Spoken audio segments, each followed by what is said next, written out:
So in this video, you'll learn how to block the S Pen from using gestures on your Samsung Galaxy phone.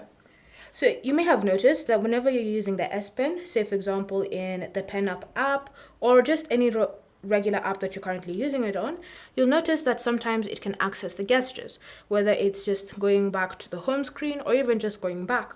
So if you want to stop the S Pen from using gestures so that you do that manually instead of having it do that for you, then what you're going to do is just navigate to the Settings app. Once you're in Settings, you're then going to scroll and select Display. And under Display, you want to look for the option Navigation bar.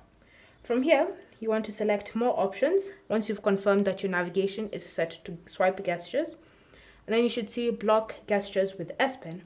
You're just going to tap on the toggle to turn it on. And so now whenever you go ahead and you start using your S Pen on your phone, you'll notice that the gestures have been blocked. The S Pen has been blocked from using the gestures on your phone. Thanks for watching. If you have any questions or comments about this process, leave them down below and we'll get back to you.